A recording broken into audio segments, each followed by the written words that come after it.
एक समय की बात है, एक लड़का था। वह एक साहूकार के यहाँ काम करता था। उसका गुजारा मुश्किल से चलता था। वह रात को अपने लिए 4 रोटी बनाता और खाता। कई दिन से उसकी एक रोटी कोई चुरा कर ले जाता। एक दिन उसने देखा कि एक मोटा सा चूहा आता है और उसकी रोटी लेकर चला जाता है। उसने उसे रोका और कहा, मैं बड़ी मुश्किल से 4 रोटी कमा पाता हूँ, मैं आगे ही परेशान रहता हूँ, मेरी गरीबी कब दूर होगी और ऊपर से तुम मेरा एक रोटी ले जाते हो। चूहा बोला, मैं तो अपनी किस्मत की खाता हूँ और रही बात तुम्हारी परेशानी की तो उसका हल गौतम बुद्ध ही कर सकते हैं, परंतु वह बहुत दूर रहते हैं। लड़का बोला, अगर वह मेरी मुश्किल हल कर सके तो मैं दूर जाने को भी तैयार हूँ।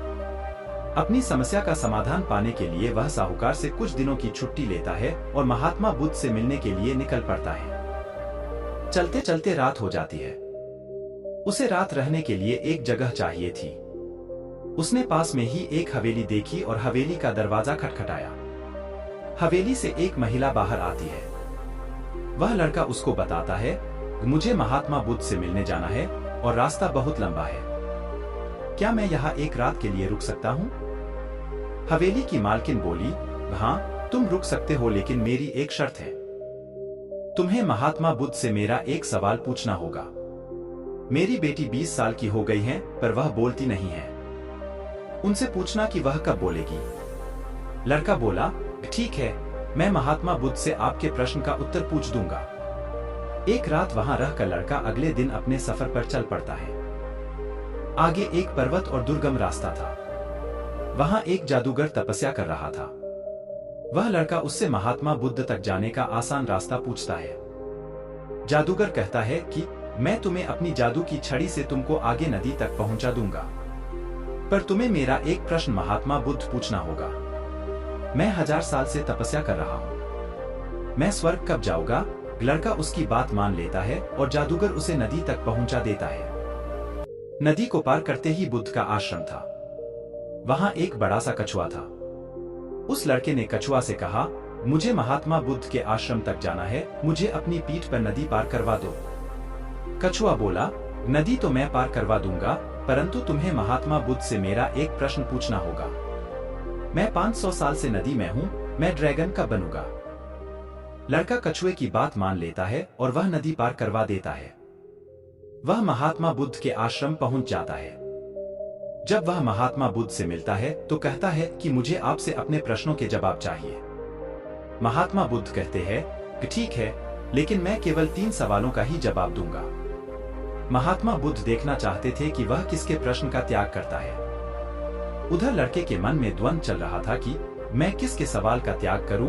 कछुआ 500 सालों से इंतजार कर रहा है, जादूगर 1000 सालों से, गूंगी लड़की 20 सालों से और मैं भी आर्थिक परेशानी का हल ढूंढने बहुत कठिनता से यहाँ पहुंचा हूँ। फिर वह गहन विचार करता है कि मैं ज्यादा मेहनत करके अपनी समस्या सुलझा सकता हूँ, इसलिए उसने अपने प्रश्न का त्याग कर दिया। उसने गूंगी लड़की, कछुए और जादूगर तीनों के प्रश्न महात्मा बुद्ध से पूछे। महात्मा बुद्ध से तीनों के प्रश्नों का जवाब लेकर वह वापस आ गया। सबसे पहले नदी तक पहुंचा तो उसे कछुआ मिला। कछुआ ने अपने सवाल का जवाब मांगा। उसने कछुआ से कहा, महात्मा बुद्ध ने कहा है कि जब तुम अपना कवच उतार दोगे तो तुम ड्रैगन बन जाओगे। कछुए के कवच उतारते ही वह ड्रैगन बन गया। उसके कवच से बहुत सारे मोती निकले। कछुआ बोला, यह मोती मेरे किसी काम के नहीं है, इसलिए इन्हें तुम इसे ले जाओ। वह लड़का मोती लेकर आगे पहाड़ी पहुंचा। उसे वहां जादूगर मिला। उसने अपने सवाल का जवाब मांगा। लड़के ने जादूगर से कहा, महात्मा बुद्ध के अनुसार तुम अपनी जादू की छड़ी छोड़ते ही स्वर्ग जा सकते हो, वैसा ही हुआ। जादूगर ने जाते जाते लड़के से कहा, यह जादू की छड़ी मेरी किसी काम की नहीं है, इसे तुम ले जाओ। लड़के ने छड़ी ली और आगे चल पड़ा। चलते चलते वह हवेली तक पहुंचा। हवेली की मालकिन ने अपने सवाल का जवाब मांगा। लड़का बोला कि आप अपनी बेटी की शादी करवा दीजिए, वह शादी करते ही बोलने लगेगी। हवेली की मालकिन बोली कि तुम महात्मा बुद्ध से उत्तर लाए हो, इसलिए तुम ही मेरी बेटी से शादी कर लो। लड़के और लड़की ने एक दूसरे को पंसद किया और उनकी शादी कर दी गई। शादी होते ही लड़की बोलने लग पड़ी। इस तरह लड़के ने 3 लोगों की मुश्किलों को देखकर अपने सवाल का त्याग किया। उसे त्याग के फल में मोती के रूप में पैसा, छड़ी के रूप में शक्ति और एक रूपवान पत्नी मिल गई। यह कहानी हमें बताती है कि किसी की मदद के लिए ज्यादा साधनों की जरूरत नहीं होती और त्याग का फल हमेशा मिलता ही है। आशा है कि आपको की स्टोरी ऑन सैक्रिफाइस अच्छी लगी होगी।